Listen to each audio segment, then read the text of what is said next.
Pertama, kita akan membahas mengenai laporan laba rugi atau bahasa Inggrisnya income statement. Dalam income statement, akun yang paling utama ialah revenues. Revenues merupakan akun yang angkanya mengandung jumlah sales atau penjualan perusahaan tersebut dalam suatu periode. Akun ini menjadi penting karena merupakan representasi dari core bisnis perusahaan. Sebuah perusahaan bukanlah perusahaan kalau ia tidak dapat menjual dan mendapatkan uang, bukan? Maka dari itu, revenues sangat penting. Akun yang tak kalah penting adalah expense, khususnya HPP atau cost of revenues, atau bisa juga disebut sebagai cost of goods sold atau COGS, yang merupakan beban yang biasanya kalian lihat di bagian paling atas dari income statement.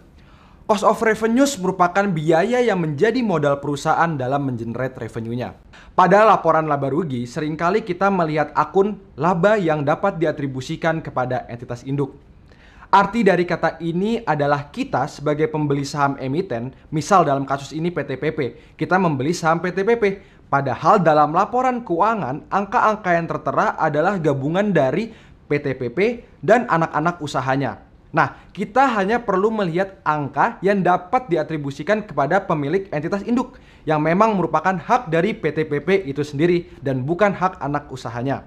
Jadi apabila kalian mau menghitung rasio, mengamati tren, gunakanlah angka yang ada pada akun yang dapat diatribusikan kepada entitas induk. Mengenai akun revenues, hal yang kalian perlu ketahui atau pelajari adalah bagaimana perusahaan merecognize atau mengakui pendapatannya.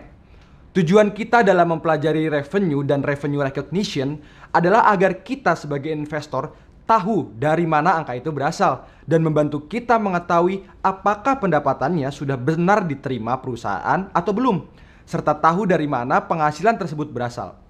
Setiap perusahaan memiliki aturan pengakuan pendapatan yang berbeda-beda, namun secara garis besar, pendapatan diakui saat perusahaan sudah mendeliver jasa atau barang mereka kepada konsumer secara penuh, sehingga perusahaan tidak lagi memiliki kewajiban apapun.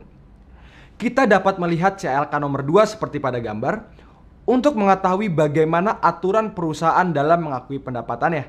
Seperti contoh laporan keuangan PT PP, pendapatan konstruksi diakui melalui metode percentage of completion, yang artinya misal PT PP memiliki kontrak 2 triliun dan sampai pada tanggal pelaporan, proyek tersebut baru selesai 10%.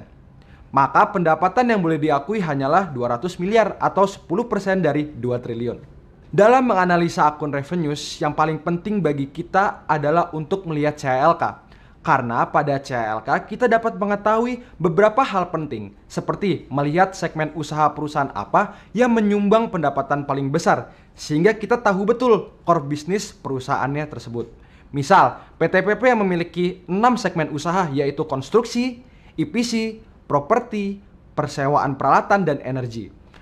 Bisa kita lihat bahwa jasa konstruksi masih menjadi core bisnis PT PP karena menyumbang revenue paling besar. Selain itu, jika kita scroll lagi, kita dapat mengetahui pula jumlah pendapatan dari setiap konsumer atau pihak berelasi, serta mengetahui nih customer apa yang jumlah pembeliannya sangat besar dan berpengaruh signifikan. Seperti contoh, dalam laporan keuangan PT PP, PT Angkasa Pura I adalah customer atau consumer yang jumlah pembeliannya melebihi 10% dari pendapatan perseroan. Hal ini penting untuk kita ketahui agar kita bisa melihat nih dan memperkirakan kepada siapa emiten yang kita investasikan itu bergantung. Selanjutnya kita akan membahas akun expense atau beban. Prinsip dalam pencatatan expense atau biaya adalah matching principle, yang artinya perusahaan mengakui dan mencatat biaya bersamaan dengan pengakuan pendapatan yang berhubungan dengan biaya tersebut. Misal, Unilever dengan kodenya UNVR menjual barang lalu mengakui pendapatannya. Nah, pada saat yang bersamaan, biaya yang berhubungan dengan pendapatan tersebut, misalnya biaya tenaga kerja, bahan mentah, dan sebagainya, harus diakui juga. Nah, kira-kira seperti itu logikanya, teman-teman. Nah, cukup penting bagi teman-teman untuk membuka CLK mengenai beban ini, khususnya beban pokok pendapatan dan beban usaha. Pada laporan keuangan PT PP, CLK ini ada pada CLK 44 dan 45. Dari CLK 45, kita bisa melihat cost of revenues dari setiap segmen usaha PT PP. Kita bisa melihat kira-kira beban apa yang paling besar atau utama di setiap segmennya. dan menganalisa apakah perusahaan dapat memaintain biayanya dengan baik over the year. Misal di sini teman-teman bisa lihat cost of revenues yang berhubungan dengan segmen jasa konstruksi dan EPC. Nah, jika di scroll lagi akan ada detail-detail mengenai segmen lainnya. Selanjutnya di CLK 45 tentang beban usaha, kalian bisa melihat beban penyusutan dan amortisasi yang biasanya tidak tertera secara eksplisit di laporan keuangan, beserta beban-beban lainnya yang termasuk beban usaha. Satu bagian CLK yang berhubungan dengan income statement dan cukup penting adalah CLK tentang informasi segmen. Pada laporan keuangan PTPP, CLK ini ada pada nomor 56. Pada CLK ini, kalian bisa melihat segmen apa saja yang perusahaan miliki. Selain itu, jika teman-teman scroll lagi, teman-teman bisa melihat lebih detail mengenai income statement per segmen tersebut. Sehingga kalian bisa melihat dan menganalisa segmen apa yang paling profitable atau tidak. Sehingga end goal-nya akan membantu kalian untuk memahami dan melakukan bottom-up analisis. Misal pada laporan keuangan PTPP, meskipun revenue paling besar memang dihasilkan oleh segmen jasa konstruksi, tapi ternyata segmen yang paling profitable adalah segmen EPC. Nah, hal-hal seperti ini tidak akan kalian ketahui jika kalian hanya melihat laporan laba rugi tanpa melihat CLK-nya.